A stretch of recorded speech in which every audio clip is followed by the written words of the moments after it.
1절부터 11절을 본문으로 이타적 선택만이 인생의 허무함을 극복한다라는 제목으로 하나님의 은혜의 말씀 잠시 나누고자 합니다. 전도서를 저희가 시작하게 되었는데요.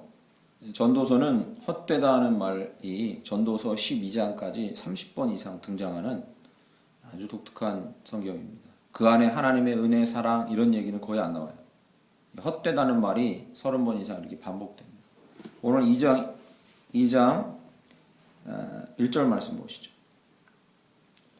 이것도 헛되도다. 보셨죠? 1장 2절 말씀 보시죠. 1장 2절에는 더 심합니다. 헛되고 헛되며 헛되고 헛되니 모든 것이 헛되다 이렇게 나오죠. 전도서 기자는 솔로몬이라고 알려져 있는데 솔로몬이 헛되다는 이야기를 반복하는 바람에 신앙인들과 신학자들이 전도서 주제를 삶의 헛됨이라고 이렇게 신학책에 보면 전도서 주제 삶의 헛됨 이렇게 써놨어요. 그것은 좀 무리가 있는 해석입니다. 왜냐하면 하나님께서 우리를 그의 백성 부르셔서 우리 인생과 삶의 신앙의 종말을 헛됨을 깨닫는 것으로 마무리 짓는다면 별 의미가 없습니다. 우리를 창조하고 구원하신 목적이 아니라고 믿습니다. 그래서 전도서 주제가 인생이 헛됨이다라고 얘기하는 것은 반밖에 전도서를 제대로 습득하지 못한 결과다라고 보여집니다. 그러나 이 헛되다라는 이 키워드는 전도서의 이 각 부분들 각 장을 살필 때 먼저 시작해야 되는 키가 맞습니다. 그걸로 이제 문을 열고 거기서부터 진리를 탐구해 가야 되는데 항상 키가 되는 단어가 헛되다라는 것으로부터 시작됩니다. 1장도 그랬고 오늘 2장도 이것도 헛되도다 이렇게 시작하는 거죠. 그러면 도대체 솔로몬이 삶의 이 헛됨을 깨닫게 된 과정을 보면서 도대체 어떻게 뭘 추구했길래 삶이 헛되다고 결론을 내렸는가가 결론부터 2장 1절에 내려지고 그 뒷부분에 그 설명이 나오는 구조를 갖고 있습니다. 그래서 그런 마음으로 이 2장을 살펴보면서 또 사람들이 2장 1절부터 11절의 주제에다가 섣불리 결론을 내려버렸어요. 뭐라고 내렸냐면요. 쾌락주의도 헛되다. 이렇게. 솔로몬이 깨달은 게 하나 있는데요. 2장 1절에서 11절은 쾌락주의는 헛됩니다. 사실 솔로몬이 쾌락을 쫓아가려고 하다가 삶의 헛된 걸 또 느끼게 됩니다. 그걸 얘기해 주는 거라고 말합니다. 여러분 갖고 계신 성경책 위에도 그렇게 써 있는 분들도 계세요. 주제가.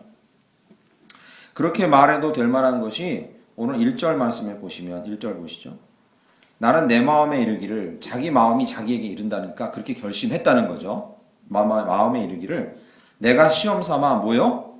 너를 즐겁게 하리니. 그러니까 즐거움을 추구하는. 여기서부터 사람들이 이 구절을 쾌락주의를 쫓아간 솔로몬 이렇게 얘기하는 거죠. 쉽게 판단을 해버린 거죠. 그리고요. 2절에도 보면 2절 보시죠. 웃음에 관하여 말하고 2절 뒷부분에 희락에 대하여 이르기를. 그죠? 웃음을 추구하고 희락을 추구하고 3절 말씀 보시죠. 술로 내 육신을 즐겁게 할까. 3절 중반에 찾으셨죠? 술로 내 육신을 즐겁게 할까. 거기도 즐겁게 할까 나와요.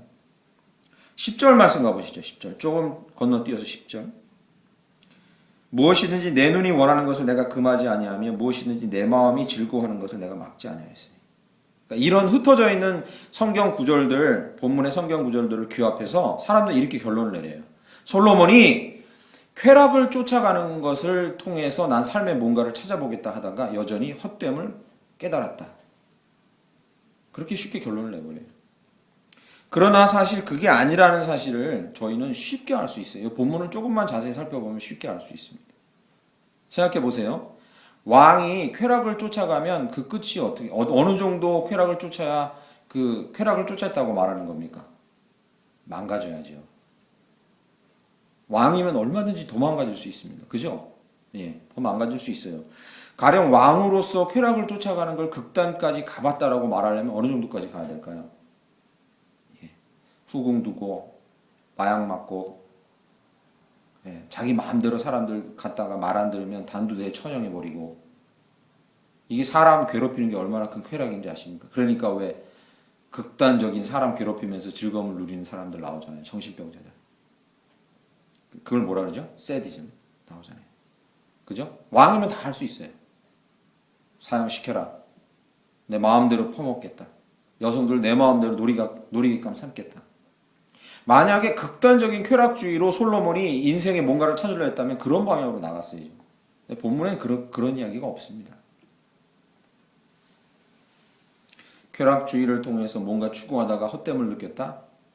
저는 과감히 말하지만 오늘 본문을 반만 읽으셔. 그래서 결론을 이렇게 쉽게 적어놓은 겁니다. 성경에. 위에 표제어를 적어놓은 거죠. 3절 말씀 보시죠. 3절. 내가 내 마음으로 깊이 생각하기를 내가 어떻게 해야 내 마음을 지혜로 다스리면서 술로 내 육신을 즐겁게 할까. 잘 보세요. 함부로 막 살아서 쾌락을 누려서 삶에 뭘 누리려고 한 게 아니라 이게 뭐라고 나옵니까? 내가 내 마음으로 깊이 생각하기를 내 마음을 지혜로 다스리면서 그죠? 즉 솔로몬은요 뭔가를 시험하길 원했어요. 내가 어떻게 해야 삶의 보람을 느낄까? 그리고서 그 다음 부분에 4절부터 9절 사이에 나오는 본문이 실제로 솔로몬이 오늘 본문에서 몸부림친 삶의 보람을 느끼고자 몸부림친 내용이 4절부터 9절까지 나오는 내용이에요. 4절에 보시죠. 나의 사업을 크게 하였노라. 이게 쾌락을 쫓는 사람 모습입니까? 그렇지 않아요.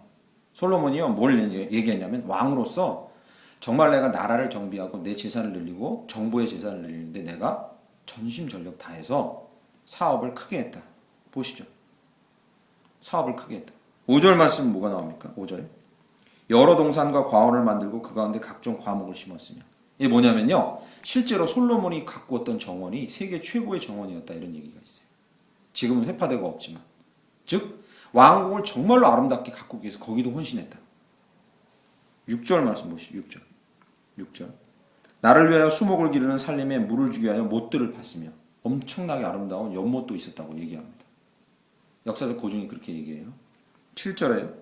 남녀 노비들을 사고 그들 노비들이 나의 집에 와서 종을 낳고 그래서 노비가 많아지고 소와 양떼의 소유가 더 많아지고 이게 쾌락적인 삶이었습니까? 그렇지 않아요. 이게 본문이 그렇게 쉽게 결론 내리면 안 됩니다. 8절 말씀에는요. 뭐라고 나옵니까? 은과 금 그것을 사들이고 그것을 불리고 그것을 늘리고 9절에요. 내가 이같이 창성하여 나보다 먼저 예루살렘에 있던 모든 자들보다 더 창성하니 내 지혜도 여전하도다. 부지런히 지혜를 넓히고 부를 넓히는데 내가 그리고 왕궁을 바로 세우는데 내가 정말 헌신적으로 수고했다. 이게 어디 쾌락주의로 인해서 솔로몬이 후회하고 그런 본문이 아닙니다. 그래서 솔로몬이 자기가 오늘 본문에서 시험한 게 뭐라고 얘기하냐면 내 삶에서 보람을 얻기 위해 내가 내 마음이 원하는 조경, 정원, 노비들을 잘 다스리는 거, 못을 파는 거, 연못을 파는 거, 사업을 부지런히 하는 거, 내 마음이 끌리는 대로 내가 하되 3절에요. 지혜를 동원하고 깊이 생각해서 그것을 넓히는 일에 내가 헌신했다. 그 얘기를 하고 있는 거예요. 혹자는 10절 말씀 갖고 제 말이 틀리다라고 얘기할 수 있는 신학자들도 있을 거예요. 10절에 눈이 원하는 것을 금하지 않고 마음이 즐거워하는 것을 막지 않았다. 이것은 오늘 본문의 문맥상 눈이 원하는 것과 마음이 즐거워하는 것이 아편 맞고 술 먹고 여성들과 놀러 다니고 희귀낙낙하고 그게 얘기하는 게 아니에요. 마음이 원하는 것과 눈이 즐거워하는 게 뭐겠습니까? 정원을 보니까 마음이 즐거워요. 솔로몬의 취미였던 것 같아요. 넓은 정원을 보고 잘 가꾸어진 못을 보고 그리고 왕궁이 정말로 근사한 건물들로 가득 차는 거 이게 마음의 즐거움이었던 것 같아요. 그런 것을 위해 내가 어떻게 하면 내 지혜를 충동원해서 내가 그것을 아름답게 꾸미고 부를 넓힐까? 그래서 굳이 오늘 본문 말씀이 전도서 2장 1절부터 11절 말씀을 통해서 솔로몬이 과연 뭐를 시험해서 1절 말씀에 보시면 내가 시험 삼아라고 하는데 무슨 실험을 통해서 삶의 보람을 느끼기를 원했을까라고 굳이 한 단어로 설명한다면 그것은 쾌락주의를 통해서가 아니에요. 성공주의, 성과주의. 내가 관심 있는 데다가 내가 모든 것을 투자해서 내가 무엇인가를 얻어내서 그 보람으로 내 인생의 보람을 누리기를 원한 거죠. 이걸 뭐라 그러냐면 이건 쾌락주의가 아니라 성공주의, 성과주의를 얘기하는 거죠. 그렇지 않습니까? 그죠? 4절에서 9절까지 솔로몬은 정말로 헌신적으로 왕궁을 꾸미고 자기가 좋아하는 일에 자기 지혜를 동원해서 그것을 막 부를 넓히는데, 풍요함을 넓히는데 헌신했어요. 성과주의죠. 성공주의죠. 그래서 솔로몬의 이 시도를, 오늘 본문의 시도를 보면 수고해서 내 마음이 크게 기뻐할 만큼 그것을 누리는 것이 과연 나에게 만족을 줄까? 이걸 실험한 것이 오늘 본문 말씀입니다.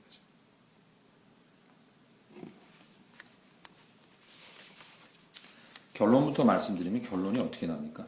1절과 11절에 두 번 반복하고 있죠. 이게 샌드위치 구조죠. 히브리인들이 잘 쓰는 1절에 11절에 11절에 뭐라고 얘기합니까? 11절에 보시죠. 그렇게 하고 나서 10절 마지막에 보시죠. 10절 마지막. 이는 나의 모든 수고를 내 마음이 기뻐하였습니다. 그렇게 해놓고 보니까요. 수고해서 막 정원도 꾸미고 노비도 많아지고 하니까 처음엔 기뻐했어요. 야, 정말 좋은데? 그 얘기죠. 그런데 이것이 나의 모든 수고로 말미암아 얻은 몫이로다. 아, 좋은데? 그런데 11절 보세요. 그 후에 내가 생각해 본즉 내 손으로 한 모든 일과 내가 수고한 모든 것이 헛되어 바람을 잡는 것이며 해 아래서 무익한 것이로다.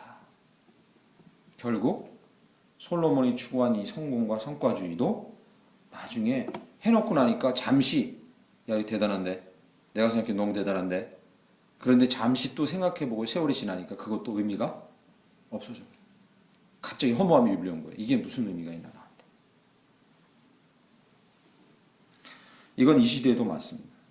성공주의는 진정한 삶의 허무함을 극복하게 해줄 수 없습니다.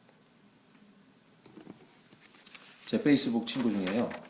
지금 캐나다에서 원주민, 인디언 원주민들을 대상으로 선교 사역을 하고 있는 이 장천득이라는 선교사가 있습니다. 정말로 헌신적이에요. 얼마 전에도 한국에 들어왔었는데 이 캐나다는 미국이나 캐나다, 아메리카, 북아메리카는 보통 차를 타고 20시간 정도 달려야 자기 선교지를 도착하고 또 딴 데 가려면 20시간 달리고 이렇게 해야 되는 넓은 땅인데 인디언들이 흩어져 사는 땅이 그렇죠. 더 그렇죠.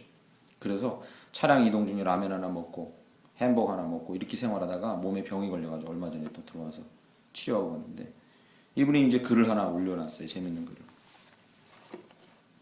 그 외국에 있는 신학자들과 한국을 객관적으로 바라보는 이 사회학자들이 한국 사회에 대해서 그들의 사회 구조와 정신세계, 신앙 양식, 사회 현상 같은 걸 분석한 그 글을 이렇게 캡처해서 올려놨어요. 재밌어서 제가 이거 야 정말 그렇다. 한국인의 사회 구조는 유교에 기반한 권위주의이다. 참 심각합니다. 그치? 한국의 정신세계는 불교적 인과응보 사상. 불교는 불교인데 불교가 원래 자기 터득이잖아요. 자기 성찰과 자기 깨달음인데 이상하게 한국에 와서는 인과응보 불교가 되어버린 거예요. 한국인의 신앙 양식은 샤머니즘적이다. 그리고 마지막을 이제 제가 말씀드리려고 하는 거예요. 이 말이 정말 맞다. 한국인의 사회 현상에서 가치관이라는 대목에서 한국인의 가치관은 미국적 가치관, 자본주의요, 성공주의다. 이렇게 이제 외국인 학자들이 객관적으로 우리나라를 이렇게 연구하고 바라보면서 솔로몬만 그랬던 게 아니라 정말 우리나라의 가치관이 어디로 가버렸을까? 우리나라 사회의 가치를 가치가 뭡니까? 사람들을 움직이는 사람들이 어떻게 행동해야 되는지를 마음 가운데 동기를 부여주는 이게 가치인데 이 가치가 무엇인가라고 생각해봤을 때 지금 정치인 국가 지도자부터 시작해서 코 올리기 어린이들까지 가치관을 놓고 딱 깨놓고 말한다면 물론 모든 사람이 그렇지는 않죠. 그런데 이 사회를 움직이는 큰 가치가 뭐냐? 이 말이 딱 맞아요. 성과, 성공주의인 거죠. 철저히 이 가치관에 의해서 움직이는 거예요. 솔로몬이 이 시험을 해봤어요. 자기는 왕이에요. 자본이 많아요. 자기 명령대로 모든 게 돼요. 그러니까 내가 인생이 무료하고 허무한 것을 어떻게 달래볼까 하다가 그래서 다다른 길이 뭐예요? 내가 수고하고 땀 흘려서 뭔가 성취를 보고 성공하는 것에 대한 보람을 느끼겠다. 그러면 내가 인생이 허무하지 않다고 느끼겠지? 그러나 오늘 11절의 결론이 뭡니까? 그래도 헛되다. 그래도 헛되다. 이 말은 정말 맞습니다. 지금 한국 사회에 성공한 사람들이 헛되다. 헛되요. 헛되지 않습니까? 한순간에 창피함이 드러나고 부끄러움이 드러나고 그리고 그가 어떻게 살아왔는지 그 전말이 다 드러나니까 너무 부끄러운 가운데 있어요. 허무해지는 거죠. 이 땅에 많은 사람들이 그 성공하고 정치적인 지도자나 경제적인 지도자 위치에 있다는 사람들을 보고 와 정말로 보람 있는 사람이다 저렇게 살아보고 싶다라고 말하는 사람이 아무도 없을 겁니다. 지금 그들이 어떤 처지에 처해 있는지 보면서 나도 저 사람처럼 저렇게 살아야 보람이 있구나라고 생각하는 사람이 아무도 없습니다.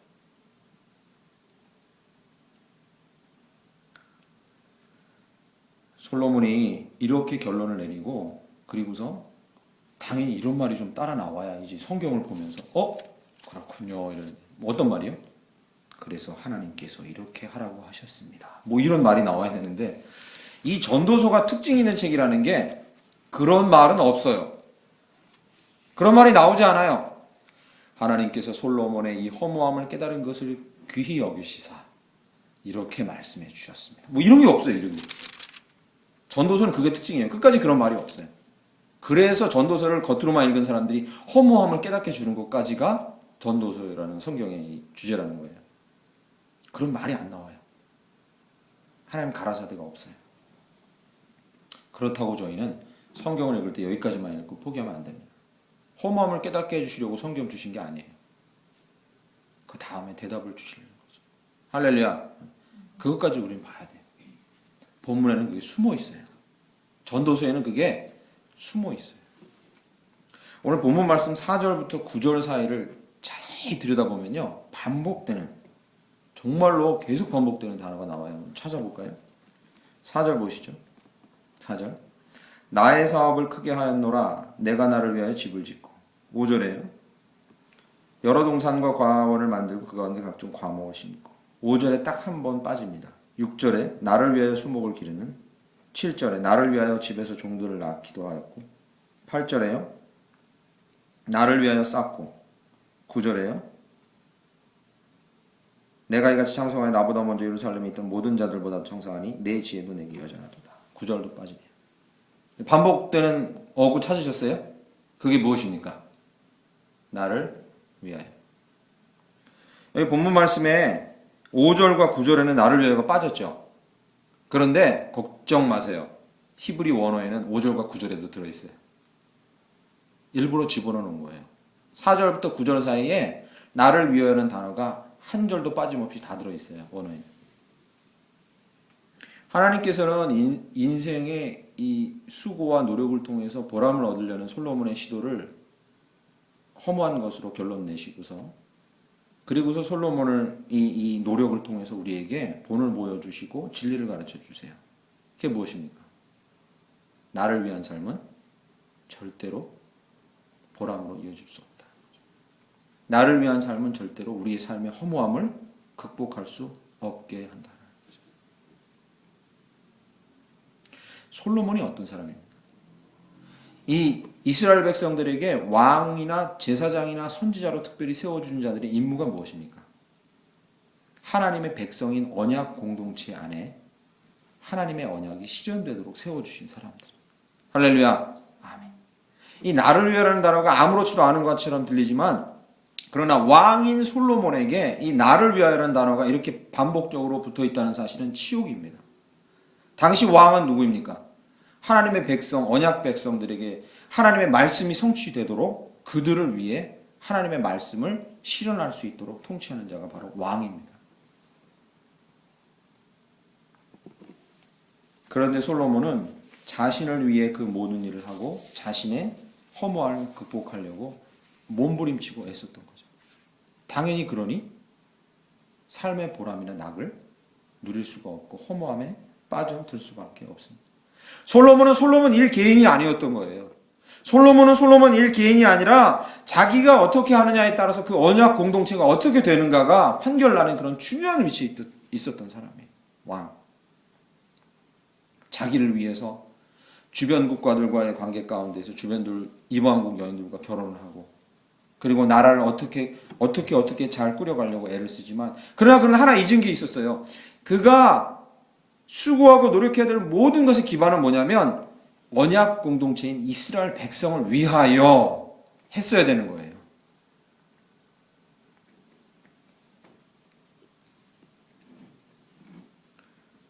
저희 나라를 보면 지금 수고와 성과와 성공주의 가치관에 쌓인 이 나라가 마지막 결론이 어떻게 되고 있는지 알 수 있습니다. 성경을 굳이 펴보지 않아도 이 세상을 봐도 알 수 있습니다. 성공과 성과주의와 자본주의에 찌든 이 나라가 마지막에 결론이 어떻게 내려지고 있습니까? 해방 이후에 지금까지 저희는 한강의 기적을 이루어 달려왔다고 정말 자화자찬하고 달려왔지만, 그러나 해방 이후부터 지금까지 이 나라의 역사가 어두운 그늘이 뭐가 드리워져 있었는지를 저희는 분명히 이제 지금 알게 됐습니다. 뭐요? 철저히 남을 배제한 성공주의에 휩싸여 있었다는 것을 알 수 있게 됐습니다. 지금 내려진 결론이죠. 정치인이 나쁘고 국회가 나쁘다고 욕하지만, 그러나 지금 정치인이 어떻게 해서 나라가 이렇게 됐다 하지만 그 정점, 그 정치인들 꼭대기 정점에 또 뭐가 있는지 저와 여러분은 알고 있습니다. 그 꼭대기에 뭐가 있습니까? 돈이 있는 거죠. 자본이 있는 거죠. 자본.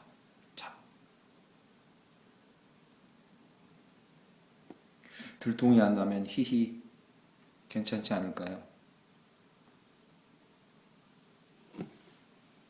그 많은 돈들을 가지고 내가 성공했다고 우리가 겉으로 보기에 정말로 복되게 살아가는 사람인 것 같지만, 그 사람들 내면에 뭐가 있는지 아십니까? 절대로 극복할 수 없는 허무가 밀려와서 그 사람들은 밤마다 수면제를 먹지 않으면 잘 수 없고, 심하면 약을 쓰지 않고는 잘 수 없고, 더 심하면 마약을 쓰지 않고는 잘 수가 없습니다.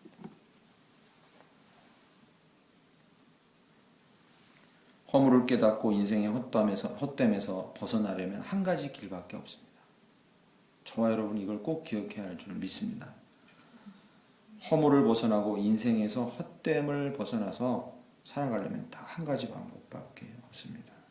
그것이 오늘 설교의 제목으로 제가 적어놓은 것입니다. 이타적 선택만이 인생의 허무함을 극복한다. 할렐루야. 아멘. 이타적 선택만이 인생의 허무함을 극복할 수 있습니다. 저는 잘 살 수 있어요. 제가 이렇게 준비를 잘하고 이렇게 수고해서 모든 것을 우리 집안이나 내 주변을 이렇게 마련해 놨는데 잘 살 수 있어요? 그렇지 않습니다. 절대로 그렇지 않습니다. 사람은 타인과의 관계 안에서 자기의 성숙함을 위해 깎여지기 위해 하나님께서 이 땅에 보내줬고, 또 그것도 아니라면 타인을 위해서 조금 노력하고 헌신하고 수고하기 위해 이 땅에 보내줬고, 만약 그것도 아니라면 최소한 타인을 의식한 삶을 위해서 이 땅에 보내준 줄 믿습니다. 절대로 이 땅에 하나님께서 우리를 심으실 때는 개인 한 명이 딱 서서 살아갈 수 있게끔 심지 않았다는 거예요. 절대로 그렇지 않습니다. 제가 요즘에 관심 있게 읽고 있는 책이 STS, 과학을 발견하다, 책을 읽고 있어요. 홍성욱이라는 과학 철학자가 쓴 책입니다. 과학을 발견하다, STS. STS라는 게 S가 Science, T Technology, Science, 과학, Technology, 기술. 그 다음 S가 뭐냐면요, 이게 Society입니다. 사회. 그래서 홍성욱이라는 이 과학 철학자가 주장하는 게 무엇이냐면요, 여러분이 눈에 보이는 이 세상을 살아가는 간단한 원리 있잖아요. 가령 예를 들면 이런 겁니다. 물은 100도에서 끓어요. 이런 원리 있죠. 그 원리들은 한 사람이 과학적 발견을, 사물을 보고 과학적 발견을 해서 그것이 굳어진 게 아닙니다. 그게 결정된 게 아니에요. 그러면요, 사회에 있는 사람들이 합의에 의해서 결정된 게 우리가 생각하는 원리라는 거예요. 물이 100도에서 끓는다는 게 그 사람이 발견한 정말로 우리가 쉽게 요즘에 코미디 프로에서도 얘기하는 팩트냐? 과학이 물이 100도에서 끓는 건 팩트가 아닙니다. 물이 100도에서 끓습니까? 지금 우리나라 외국 과학자들 그 얘기하면 웃습니다. 다. 물은 100도에서 끓지 않습니다. 그래서 증명한 사람이 많고요. 물은 100도에서 안 끓습니다. 관심 있으면 그 책을 사보십시오. 물은 100도에서 안 끓어요. 그러나 물이 100도에서 끓는다는 어떤 보고를 하고 그게 그리 사회에 큰 영향을 미치지 않겠다고 말하니까, 그 인정을 하니까 과학자들과 사회에서 인정을 그냥 하고 암묵적으로 묵인하고 그게 진리처럼 돼버린 거예요. 물은 100도에서 안 끓습니다. 우리 자신이 행복하게 살아갈 수 있는 게 우리가 어떻게 해야 되는 것에 달린 것이냐? 솔로몬이 나만을 위해서 뭔가를 하고 나만을 위해서 준비하면 그것이 자기 삶을 복되고 보람있게 만들어주느냐? 절대로 그렇지 않다는 거죠. 어디 안에서만 그 삶이 의미 있고 보람되어질 수 있습니까? 관계 안에서. 관계 안에서만. 한 걸음 더 나아가면 그 관계 안에서 타인을 위한 헌신을 통해서만, 그리고 타인과의 관계 가운데 내가 다듬어지는 것을 통해서만 내가 진정 보람과 복을 누릴 수 있다는 거죠. 여러분, 이러한 여의 가장 극단적인 모델이 누구입니까? 예수 그리스도. 그가 이 땅의 신이면서도 불구하고 하나님과 근본 동체가 동일하신 분임에도 불구하고 이 땅에 오신 이유가 무엇이고 십자가에 달리신 이유가 무엇이고 그리고 우리에게 자신의 생명을 주신 이유가 무엇입니까? 그것은 딱 하나입니다. 이타적인 삶을 위해서인 거죠. 자기의 자신을 위해서가 아니라 인류의 죄를 위해서.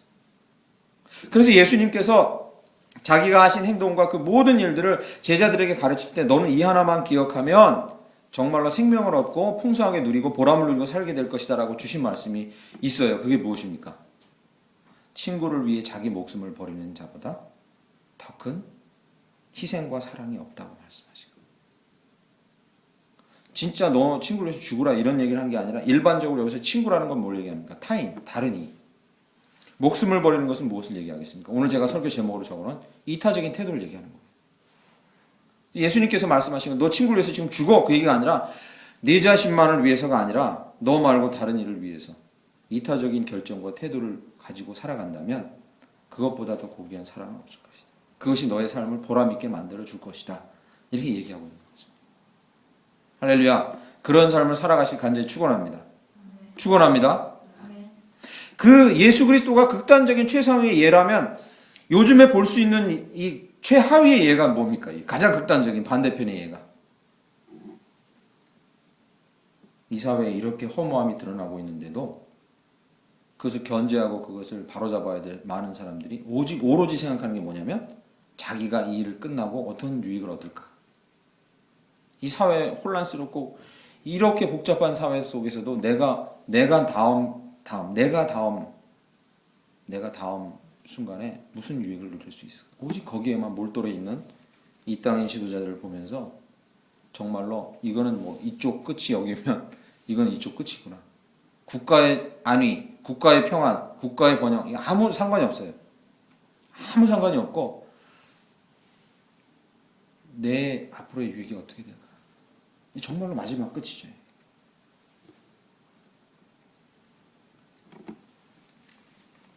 말씀을 맺으려고 합니다. 이타적인 선택이 인생의 허무함을 극복하니까 여러분 이타적인 선택을 하십시오. 예수처럼. 그러면 여러분 너무 부담 느끼지 마세요. 제가 여러분에게 큰 부담을 제 스스로나 여러분에게 드리려고 이렇게 마음먹고 벼르고 강조하는 건 아닙니다. 이타적인 선택을 하라니까 지금 당장 모든 재산을 남한테 내놔라. 이 얘기 아니에요. 너무 부담 느끼지 마세요. 요즘 교회마다 표어가 우린 가족입니다 하는데 사실 교인들이 만나갖고 가족 되기가 쉽지 않습니다. 그건 한 10년 같이 살아야 가족이죠. 어떻게 몇 년 같이 있었는데 우리 가족이에요. 왜 그러세요? 이게 말이 안 돼요 사실. 그래서 제가 교회 표어 중에 우리 가족입니다 이렇게 쓰는 표현은 좀 좋아하지 않아요. 조심스럽게 써야 될 표현이에요. 이 가족이라는 게 어떤 건데 쉽지 않아요. 제가 그런 부담을 드리는 게 아니에요. 그러면요 당장 광화문으로 우리 나가야 됩니다. 우리 교회 여기 있으면 안 됩니다. 지금 광화문에 다 저러고 있는데 우리 여기 있으면 어떡합니까? 당장 어떻게 하라는 부담을 드리는 게 아니에요. 그런 말씀을 지금 드리려고 하는 게 아니라 작은 실천부터 시작하자고 제가 드리는 말씀이에요. 어떤 거예요? 우리의 삶의 작은 순간마다 이타적인 선택을 좀 하는 훈련을 우리가 하면 좋겠다. 그러면요 신기하게도요 작은 선택을 했는데 큰 보람이 돌아와요. 예를 들어볼까요? 그죠? 요즘에 지하철 타면요 수원은 지하철이 이렇게 잘 이렇게 노선이 많지 않은데 서울은 지하철 노선이 많고 사람들이 너무 많이 타니까 요즘에 지하철 그 차량 안에 새로 생긴 자리 있는 거 여러분 아십니까? 장애인 노인석 말고 중간에 넓은 장애인 노인석은 왜 맨 끝에 있잖아요. 중간에 넓은 자리에 맨 끝 좌석에 임산부 배려석이 있어요. 그 분홍색으로 이렇게 돼 있습니다. 돼 있어요. 저도 서울에 얼마 전에 올라갔다가 그 생긴 거 처음 봤어요. 임산부 배려석이라는 게 있어요. 거기에 어떤 여자든 배가 안 나온 여자가 앉아도 아 이분 초기이구나. 2개월, 3개월 됐고 배가 안 나오잖아요, 사실. 그럼 어떤 여자든 앉아 있으면 일어나라 하면 안 돼요, 노인도. 왜냐하면 그분이 임산부기 때문에 앉아 있는 거거든요. 사실 초기가 더 위험하잖아요, 그죠? 진작에 생겼어야 되는데 이런 일이 있고 난 다음에 생긴 거죠. 어떤 일이요? 노인 임산부 좌석이 맨 끝에 있는데 멀쩡한 여자가 앉아 있으니까 노인한테 막 맞은 거야. 싸가지 없다고. 여러분 그거 신문에 났었어요, 뉴스에. 이 싸가지 없는 게 노인 좌석에 앉아서 나중에 알고 보니까 초기인 거예요. 임신 초기 이상기. 그런 일이 있어가지고 생긴 자리예요. 근데 안타깝게도 뉴스에 나왔는데 그 자리에도 일반의 남자들이 많이 앉아있대 지금도. 그럼 여러분 생각해 보세요. 이타적인 삶을 선택하는 게 보람을 준다는 건 대단한 일부터 시작하는 게 아니에요. 아 여기는 누군가가 임산부가 앉아야 되니까 내가 자리를 비워놔야겠구나. 그렇게 해보신 적 있죠, 여러분들도. 그죠? 그런 작은 실천 해보신 적 있죠? 그럼 제가 여쭙겠습니다. 돌아오는 보람이 행한 실천보다 작습니까? 큽니까? 당연히 엄청나게 커요. 비교할 수가 없는 거죠. 마음 안에 들어오는, 저희 마음 안에 들어오는 이 보람과 기쁨이 이 베푼 것보다 엄청나게 크게 밀려오는 걸 저희가 알 수 있습니다. 만약에 그러한 실천을 하기가 내가 지금 삶의 행동 반경이 넓지 않아요. 학교 가서 맨날 24시간 앉아있는데 뭘 남을 위한 실천을 합니까? 학원 가서 앉아있고 학교 가서 앉아있는데. 그러면 저희가 또 할 수 있는 게 있어요. 이타적인 선택이 뭡니까? 기도할 때 내 기도보다 먼저 남 기도를 하는 게 이타적인 선택. 그죠? 그거는 여러분 삶의 행동 반경이 좁아도 할 수 있어요. 내가 지금 내 기도를 하는 게 되게 급한데 혹시라도 나한테 기도 부탁한 사람이나 내가 정말 해줘야 될 사람이 있으면 그 사람 기도 먼저 하고 내 기도를 하는 이타적인 선택이죠. 그러면 여러분 제가 장담하건대 중보하면서 남을 위한 기도가 훨씬 응답이 빠르고 자기 응답까지 같이 되는 것을 빨리빨리 같이 되는 것을 우리가 경험할 수 있어요. 이건 많은 기도자들이 경험한 거예요. 이것도 만약 그것도 내가 쉽지 않아요. 그러면요 그냥 귀를 열고 옆에 있는 사람 이야기를 들어주는 것도 이타적인 선택이죠. 말을 하기 전에 말보다 들어주는 이타적인 선택이에요. 어렵지 않죠. 그러나 여러분 이렇게 저와 함께 살도록 다짐하시고 또 다짐하십시다. 그러면 솔로몬이 이렇게 얘기했던 거. 내가 이렇게 많이 수고했는데 내 삶이 왜 이렇게 허무하단 말인가? 라는 이런 자괴감 섞인 고백은 하지 않게 될 거예요. 내가 이렇게 작은 이타적인 선택을 했는데도 나에게 돌아오는 것이 이렇게 보람이 크구나라는 이런 보람으로 가득 찬 삶을 살게 될 거예요. 큰 걸 행하지 않더라도. 그리고 그러한 이타적인 선택은 조금씩 훈련할수록 더 커져서 예수 그리스도의 모양까지 우리가 닮아가게 될 것이라고 믿습니다. 그렇게 된다면 우리가 하는 그 이타적인 선택은 인류사에 정말로 큰 획을 그을 정도로 큰 일을 이룰 것이고 우리가 누리게 되는 기쁨과 기쁨은 정말로 비할 수 없을 것이 될 것입니다. 제가 이번 주 월화 기도원에 가서 내년도를 위한 기도를 하고 그러면서 하나님께로부터 받은 말씀이 오늘 주보 앞부분에 써있는 베드로전서 4장 7, 8절입니다. 우리 함께 한번 읽어보겠습니다. 주보 앞에 써놨죠. 제가 베드로 전서 4장 7절 8절 우리 함께 큰 소리로 읽어보겠습니다. 시작. 만물의 마지막이 가까웠으니 그러므로 너희는 정신을 차리고 근신하여 기도하라. 무엇보다도 뜨겁게 서로 사랑할지니 사랑은 허다한 죄를 덮느니라. 아멘. 이 말씀을 제 개인적인 내년 말씀과 우리 교회 말씀으로 주시고 제 마음에 교회 부흥은 어쩌죠? 사람이 와야 되는데 어쩌죠? 저는 어떻게 살죠? 하나님께서 계속 주시는 마음이에요. 오늘 전도서를 또 설교를 위해 묵상하면서 하나님 주신 말씀이에요. 베드로전서 4장 7절 8절을 떠올려 주셨어요. 저에게 이렇게 말씀하시고 내려가서 더 충만한 게 함께 이렇게 나누라고 말씀하시는 거죠. 마지막이 가까웠습니다. 우리의 삶이 보람을 누리고 삶의 낙이 있고 삶이 허무해지지 않으려면 단 하나의 선택밖에 없습니다. 사랑하려는 선택밖에 없죠. 사랑하려고 마음 먹고 사랑하려고 했을 때 우리는 그 선택을 통해서 우리의 삶이 결코 허무함 가운데 빠져들지 않고 정말로 주 안에서 큰 보람을 누리는 삶을 살게 될 줄 믿습니다. 올해 남은 한 해와 내년 우리 일생 동안에 이 이타적인 선택을 통해서 삶의 허무함을 이기고 삶의 극한 보람을 누리시는 저와 여러분들에게 간절히 축원합니다.